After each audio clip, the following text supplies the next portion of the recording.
So okay, awesome. So I'll just give a quick intro.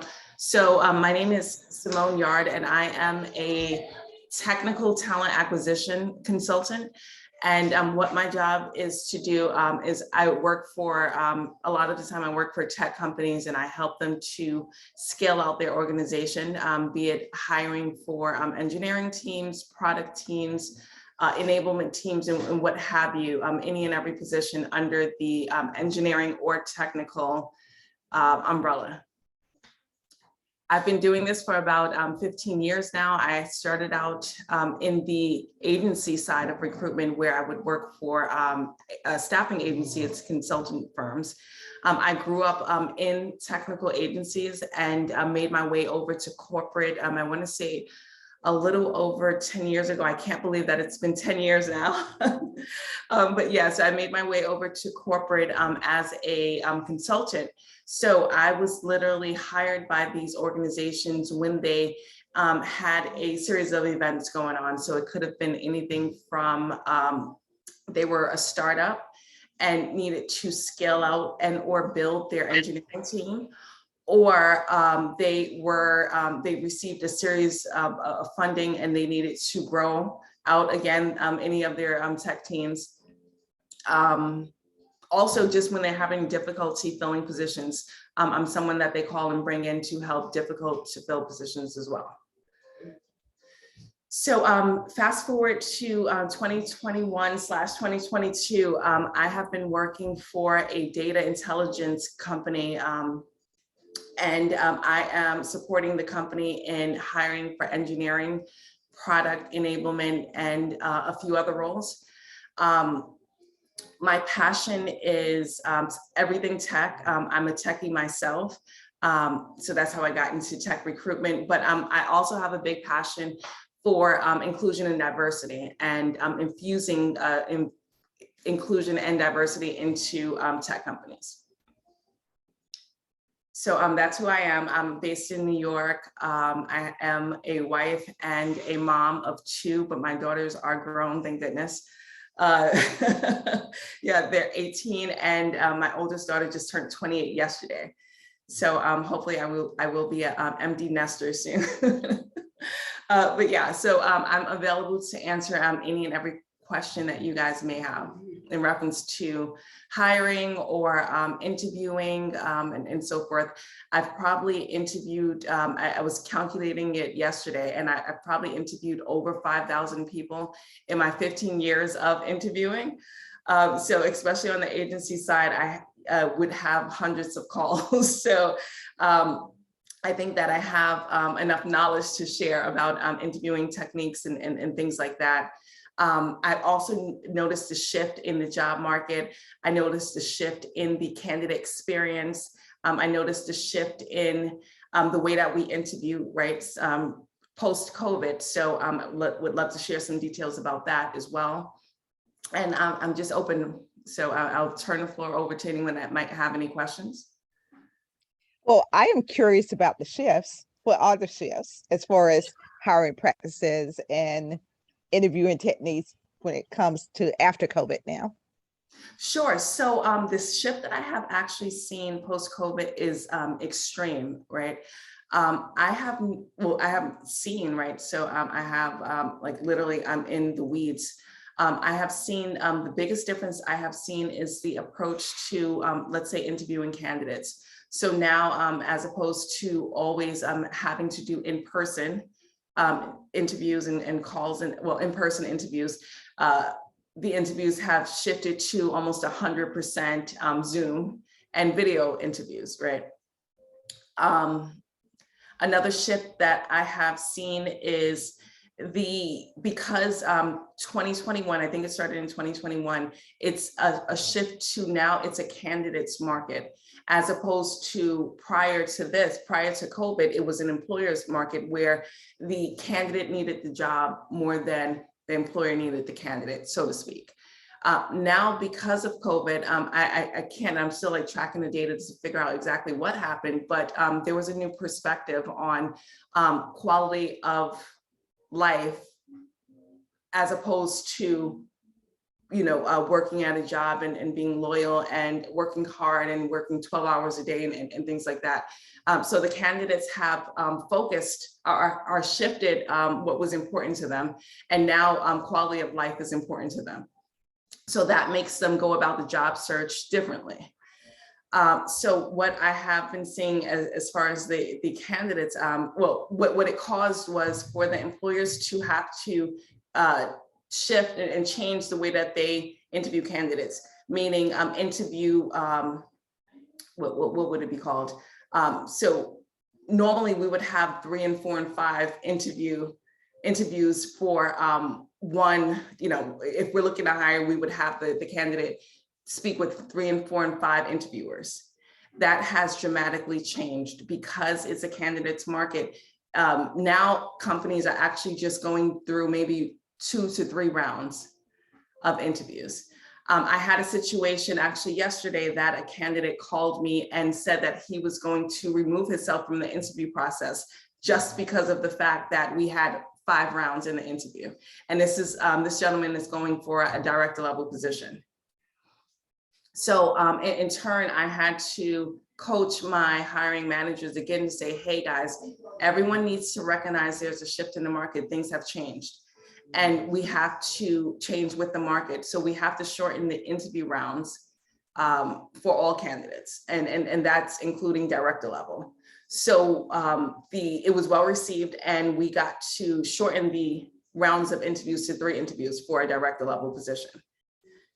So that's probably like the biggest shift that I've been seeing, is just a change in using people's time, right? So instead of weeks and days and hours and hours, or demanding for the candidates to spend hours and hours dedicating to interviews, taking time off for interviews and things like that, that has dramatically changed. Now the candidates are demanding for their time to be respected. And in doing so, they're asking for the interview rounds to be shortened. I think that it's a series of, the candidate is interviewing the company as well as the company is interviewing the candidate, whereas it was just the employer interviewing the candidate prior to COVID. What else have I seen? From what I've seen from the technical side of things, every candidate that I have spoken with literally probably has 2 to 3 offers.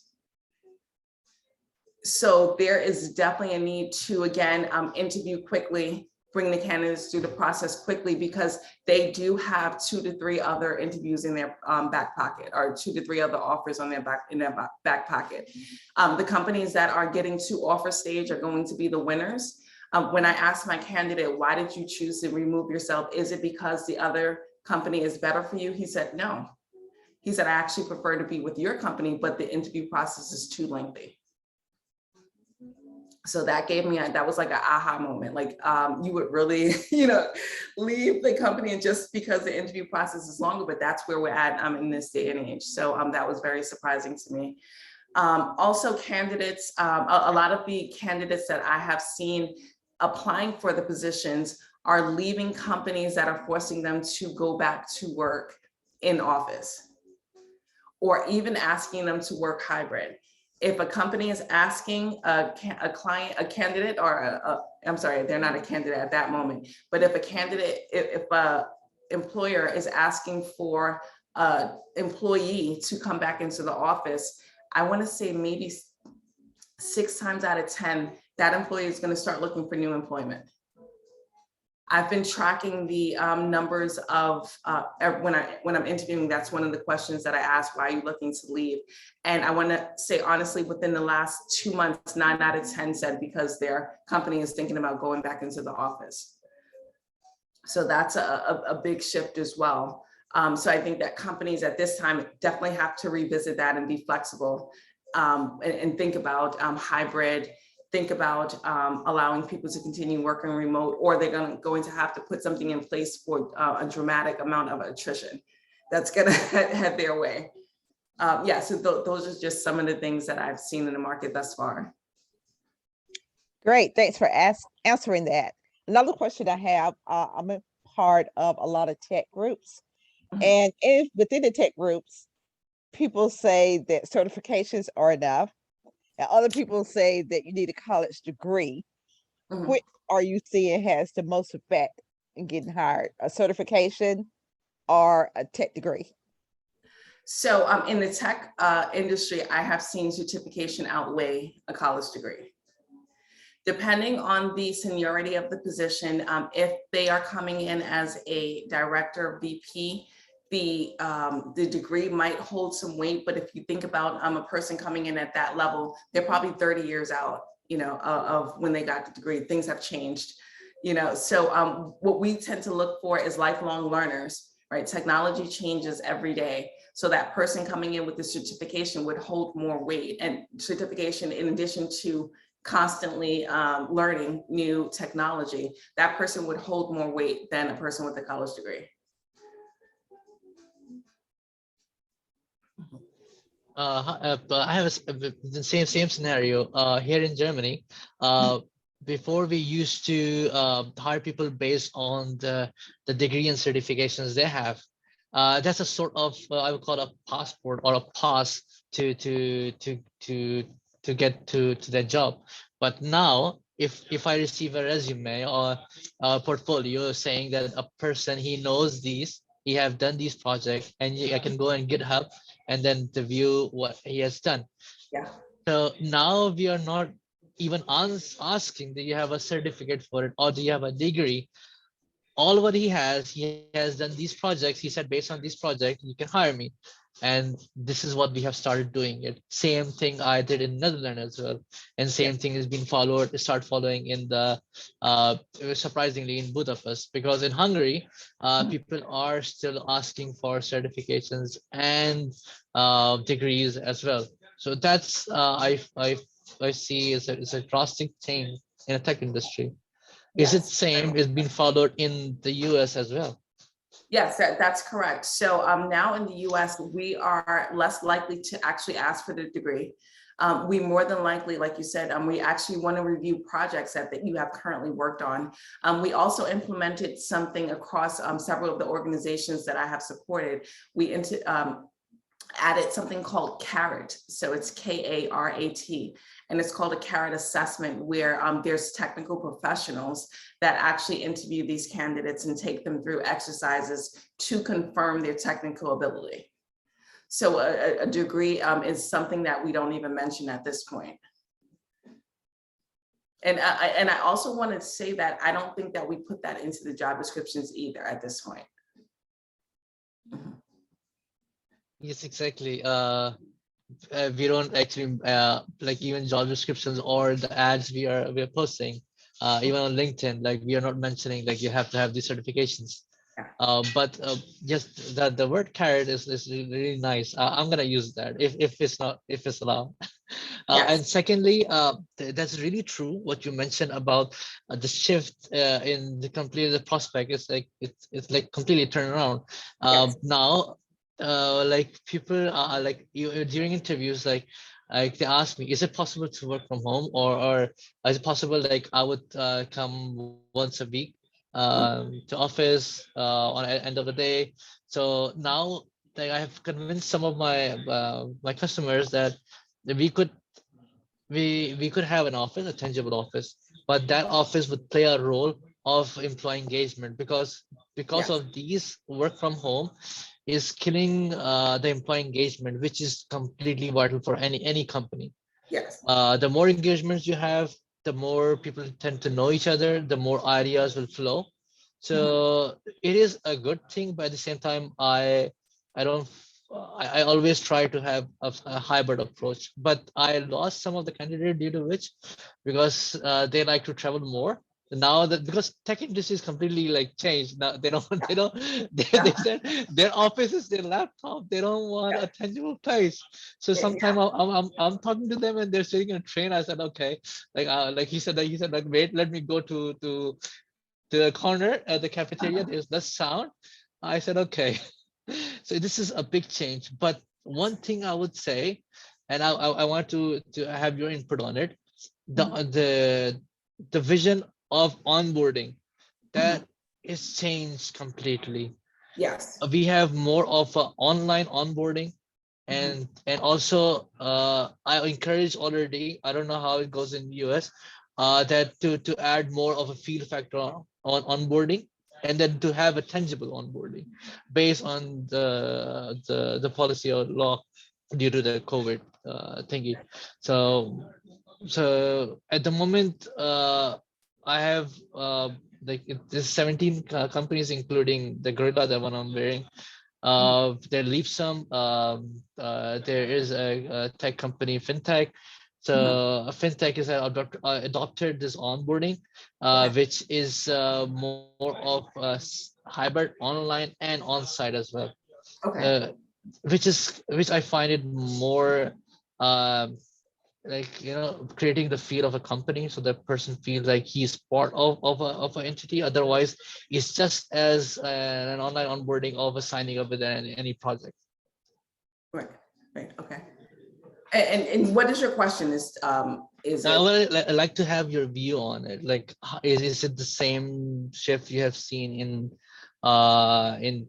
US, and maybe you have customers in different, or clients in different countries as well, and how do you see the changes of the shift in onboarding, and if you do onboarding as well, like what do you keep in mind when you do the online onboarding, and how you make it more uh near to feel real. Yeah. Yeah. So sure. So I'm gonna try to answer that. So I'm not specifically in HR, right? So I work in conjunction of HR. So I'm the person to go out and find, as you know, I'm the person to go out and find a candidate.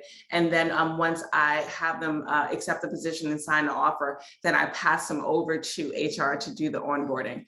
And I hate onboarding myself. No, I'm just kidding. But yeah, so it's more of an HR thing. But what I have seen done here in the US, the last few companies that I have actually supported have been international companies. So one thing that I have seen is that now when we hire, right, so when it comes to point of onboarding, the people that attend the onboard are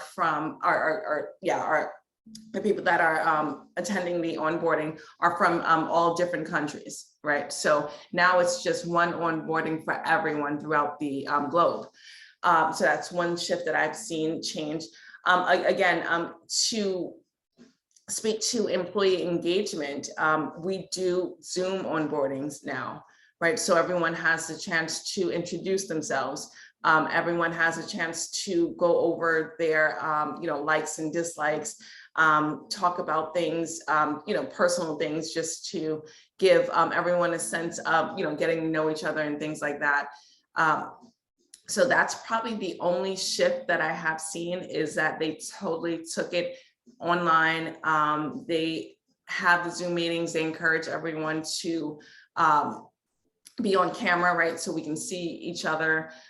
They encourage us to share things, likes and dislikes, hobbies and so forth, so that we can feel connected to everyone. So I have a question. Sure. Where actually it's two parts. Where do you get most of your candidates now? From LinkedIn, Indeed, Dice? Mhm. And once you get hired on, is it easy to say get hired with your company, then get a position over in Europe? Is it easy to transfer? Sure. So right now, when I'm hiring, I actually utilize, so I have a very large network on LinkedIn. So I do utilize my network. I also use LinkedIn. The company posts on LinkedIn, and we get a good number of candidates. I would say that LinkedIn is not the ideal place for technical candidates. I do use places like GitHub and things like that to attract technical candidates. I do utilize LinkedIn's InMail. So I am constantly headhunting and doing outbound recruiting, where I'm going and finding a certain profile, and then I message that candidate, actually several candidates that meet that profile. So I'm doing a lot of outbound recruiting to get those candidates in. I also utilize a lot of Facebook groups. So I'm part of tons of Facebook groups for QA engineering. They have like Blacks in engineers, Black engineers groups and things like that. So I do utilize Facebook groups heavily, social media heavily. My daughter just forced me to get on TikTok. So I'm practicing TikTok, but from what I've seen, it's been really, really good for the recruitment market. So I'm utilizing a lot of social media, which has changed, right? So before I would heavily rely on job boards and the older way of recruiting, but that has slowly changed. So now my biggest focus is on social media to find talent and finding unorthodox ways to locate this talent. One thing that I am using that's very old school is I'm still creating search strings, if anyone knows what that is. So it's like N engineer or N plus Python, and yeah, so I still utilize search strings. Another great tool that that I've been using over the last year has been a tool called Seek Out. That tool is great for diversity, right? So it actually scrapes the internet, and it scrapes LinkedIn's database. I'm sure it scrapes a lot of other databases to put all the candidate profiles into one system. So that's a great tool that I use for diversity. And so I got your first question. What was your second question? How easy is it to go from a US based company, say, over to Europe? Say I want to work in Italy or France. How easy is it to do that now? Sure. And you mean as a candidate? Yes. Sure. So it's still not super easy, but it's easier. So employers are totally flexible now. So our employees travel all over the world, literally. So it's hilarious. Like when we're in meetings, we're like, "Are you on the beach?" But it's what's happening now, right? It's a day and age. So so to move over to another country is really, really not super easy, but it's doable. What we have seen is, and what we offer to our employees is that, like, if you're US based and you are a US citizen and you're going to go work abroad, that's fine. You can work abroad, but you have to be back here in the US within 6 months. Right. Or then it changes in the way that we process paperwork and payroll and taxes and things like that. So you can go into wherever you want. You can go to Hawaii for 3 months. You can go to Puerto Rico for another 3 months. You just have to do it in 6-month increments. But since, especially with us being in the majority of the companies that I work with are global organizations. So that flexibility is definitely there. And I would assume that they're more open to it. Yeah, the reason why I asked that, I have a senior in college right now, and that's the vision I have for myself when she graduates. Oh, got it. Oh, that would be amazing. Yeah. So if she goes and joins a technical organization, then she'll definitely have that flexibility. And I would encourage her to take advantage of it, before she settles down, and just go travel and still have the opportunity to actually work a full-time job, get, good pay, benefits and things like that. But then also take advantage of the fact that she's able to do that and experience that. Yeah, And definitely. I would definitely encourage that. Yeah. I So- would love to add Oh, to that question. Since I am based in Europe, Yeah. so like your daughter, hope best of luck for her first. And second is that when she applies in European country, now we don't ask her if she wants to settle here or US or wherever she wants to go. And then when it comes to taxes, we transfer salary in the US based tax law, whatever they're following, the percentage they're following as it is, or we can or we tell her we will transfer salary in an account which is international account based in Germany, and then it will be required to your company your country, and we can share the tax IDs, and our lawyers legal team will look into it. But we encourage her that wherever she wants to stay, she can stay, and she will be part of our company. It's like a holiday work, like you're Yeah, always on holiday and you're yeah. working. Like actually at the moment I'm in Berlin. A few days ago I was in Amsterdam, and I was giving a speech, and then my boss, he asked me, Z, where are you? Like, not boss, like one of our senior client, like, where are you? I said, I'm in Amsterdam. I can see someone at the back. I can see a window. They're partying there. I said, yeah, yeah. So we encourage that a lot. And then if a person, if the candidate or an employee would like to move to Europe, we do all the paperwork for them. So we don't mind wherever they are applying for, in which country, on which part of the world they are. They will be working with for the company, and the pay will not be decided based on where they're living. It will be decided based on what our company is. For example, company based in Italy, and then what's the salary structure in Italy. So what I have seen is shift in UAE, in Middle East, is that they used to calculate salary based on where you are staying, which I find it wrong, completely absurd. Why would the candidates were staying in Middle East will have a different salary, and then candidates stay in, for example, China, or Mhm. for example, India, or for example, Mexico? Like, why you're deciding it based on the country they are from, or based on the everyday expense they have? It's supposed to be equal.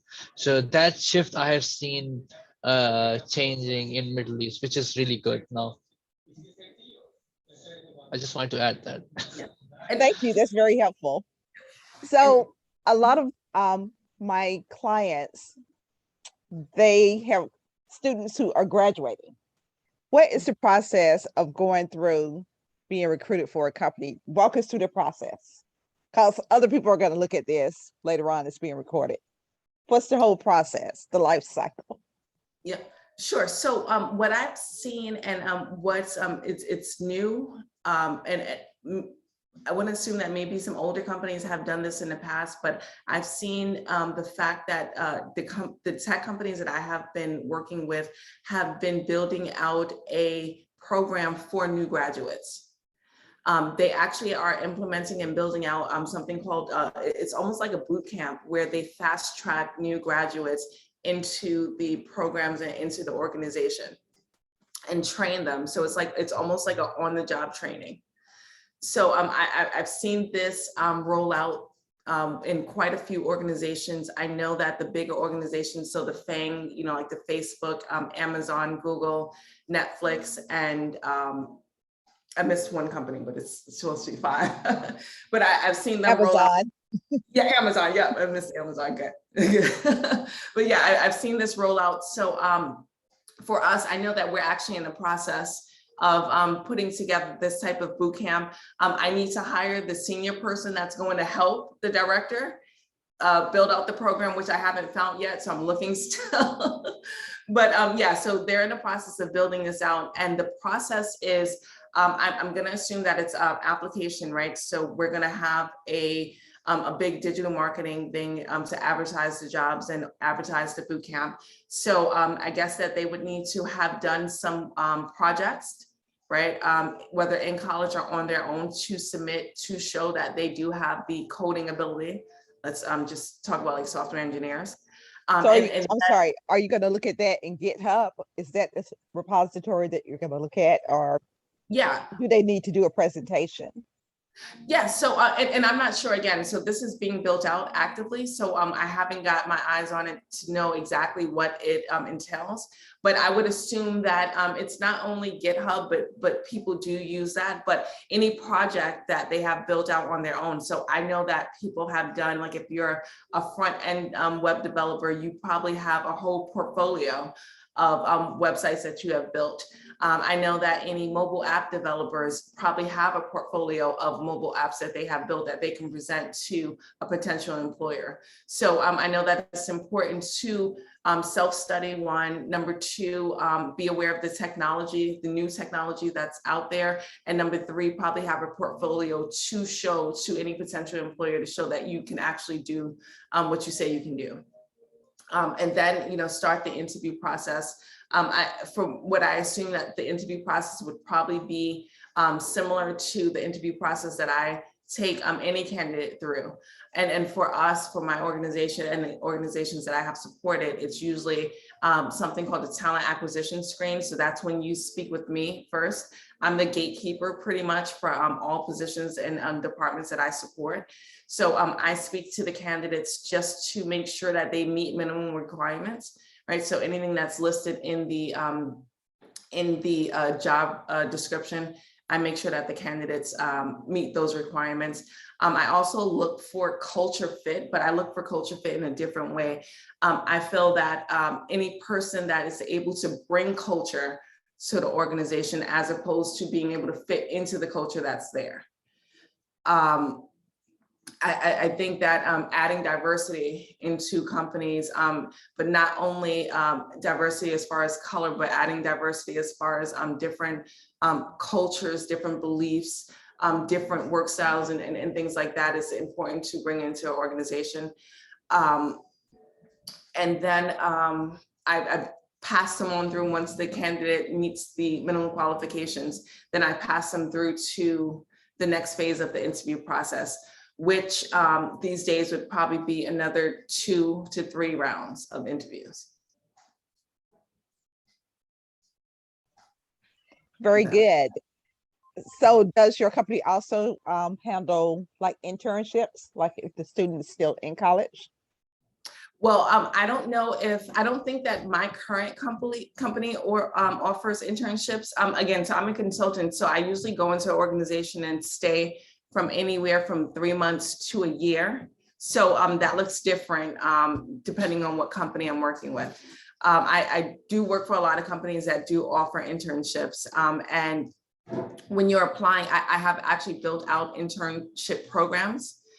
So that I know that companies have started looking way ahead of time for the interns just because of the shortage in talent. I know that PwC started recruiting back in September for their 2022, new internship program. Yeah, if that helps. It does, and I've seen that to be the case as well with Procter and Gamble and several other companies that I work with. They start sophomore year even trying to start recruiting people for their junior year. Yeah. I've never seen that before. So prior to COVID, I would literally start maybe March, maybe even the earliest I would do is January for the new people coming in that June, right? That May or June. But now they're doing it a whole year before. So I was like, okay, yeah, there's really a shortage in talent. Not only are they recruiting early, but they're also, so my daughter has a friend and he got in. Because the market is so competitive, they actually called him and increased the salary that he would be making as an intern. And I'm like, wow, the market has really, really changed. Yes, my daughter is experiencing the same thing.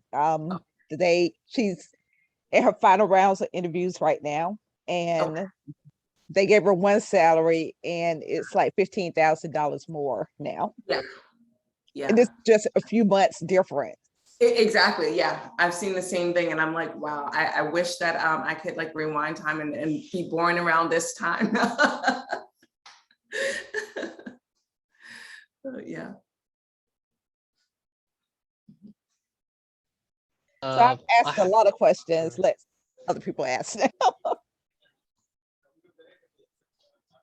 Okay, I have one more question. Sorry.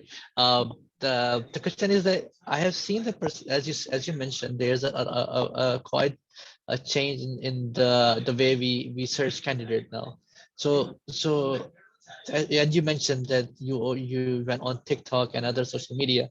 So how much percentage do you think now people are successfully recruiting from social media rather than professional sites and the other platform where people share their professional expertise and projects? Okay. So I can't answer data wise, right? So I'm a big data person, right? So I never like to go off of just what I think. I like to look at the data. So I don't have those numbers in front of me now, but I know that there has been a big shift. So the shift went from just, posting on jobs to increasing and putting an importance around employer branding.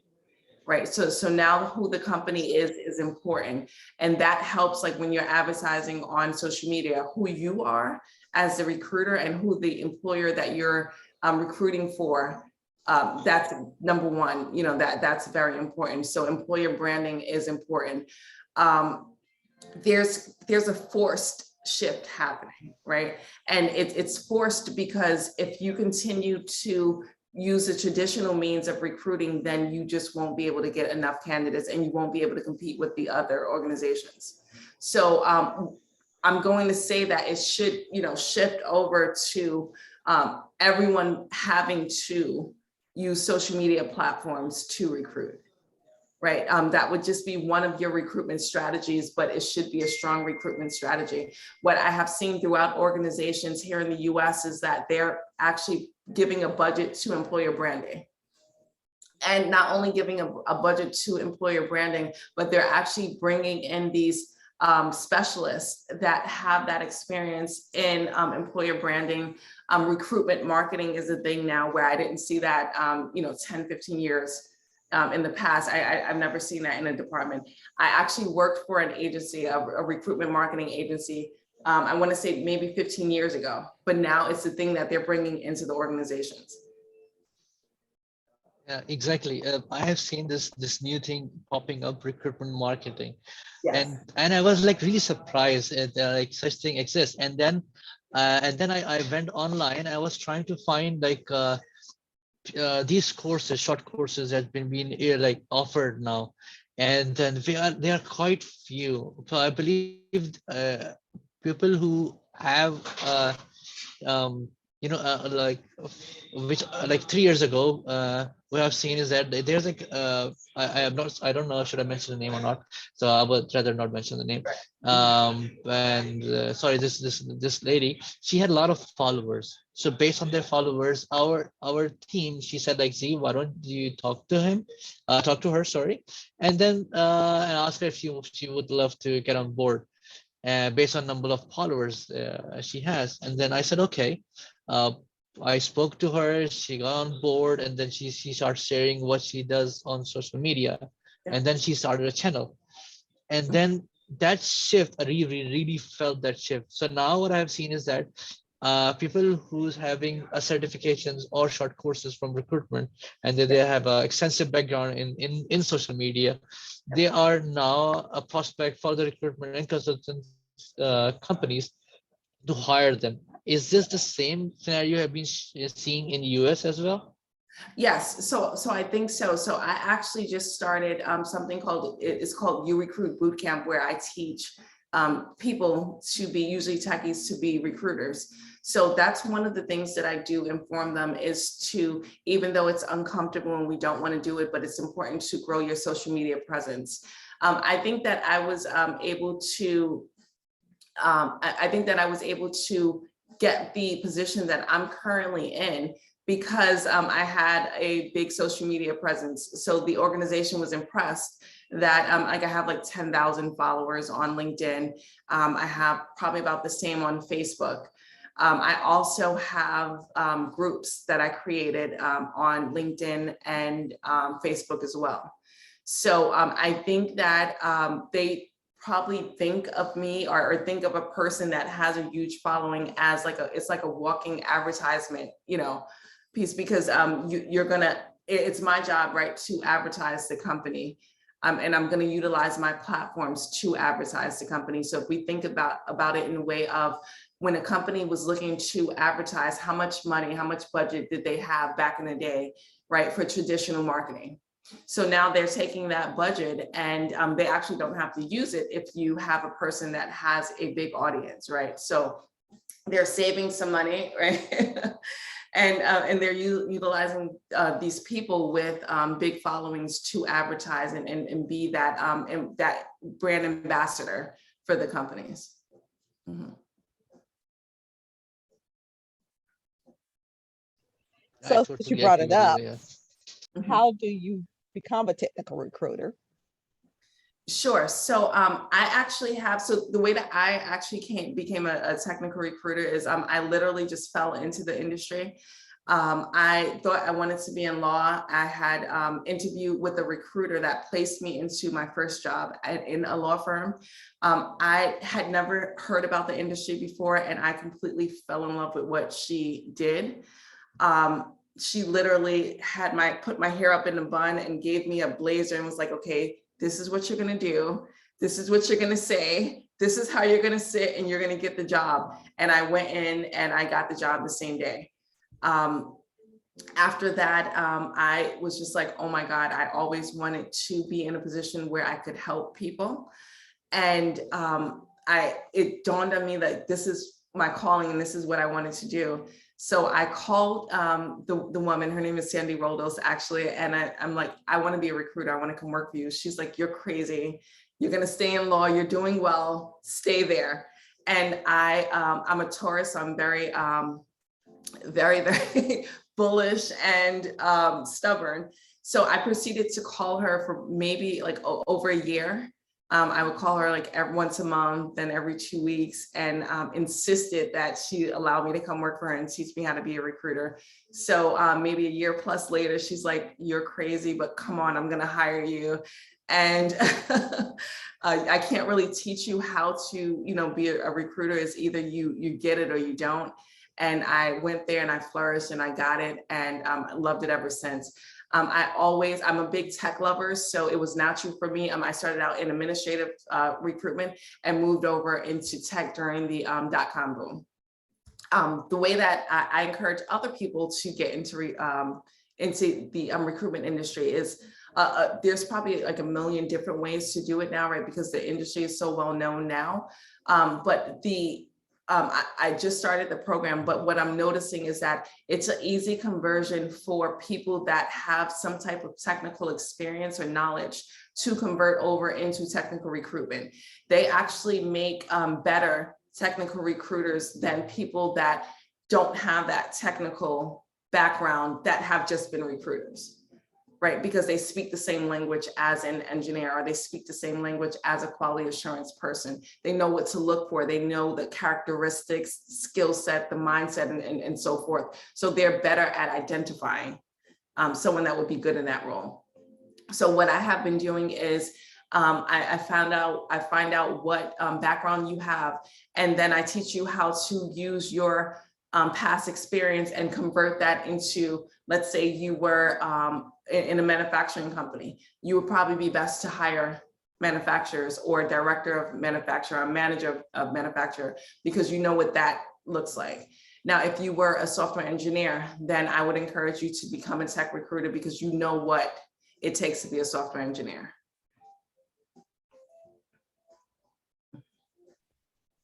Very good. So we only have a few more minutes. Okay. I have one more question now. Let some other people ask after me. But what tips would you give a new grad as far as trying to get hired in tech? Again, so the first thing is to establish a social media presence. Create your LinkedIn page, whether you have work experience, past work experience or not. Create your profile using keywords of the job that you're looking to get into. For example, if you're looking to be a customer support person, put some keywords for customer support within your profile so that when a recruiter is going to search for a customer success person, they will come across your profile. Put things into your profile like, I would like to be a customer success person. My next job is in customer success. I'm looking to join a company as a customer success person, for example. The second thing that I would offer is to start to walk the walk, right? So you want to self-learn, find courses. There's tons of courses and information on Google. Go and find the free courses if you have to, and take those courses so that you can have some type of idea and knowledge of what the position that you are trying to get into entails. I would also suggest for you to join groups of people that are in those positions. right? So you want to surround yourself with people that are already in those positions. Go out on social media, go out on Facebook, go out on LinkedIn, and join those groups of people that are in the position that you want to be in. And then when going to apply for the company, apply for a company, but be purposeful, right? So don't just go apply for any company, even though you may want to. Actually do research about the company, make sure that it's the type of company that you want to be in, make sure that they have the role that you're looking for. Just do your due diligence about the company before you go ahead and apply to the company. I can tell you that maybe like 7 times out of 10 when I am, and this is for all levels, when I'm interviewing a candidate, one of the first things I ask is, oh, hey, so what do you know about the company? And that's important to me is because have you taken the time to, find out what we do? Do you know what product we have? Like the company I'm currently supporting is a data intelligence cloud platform. That's important to know, right?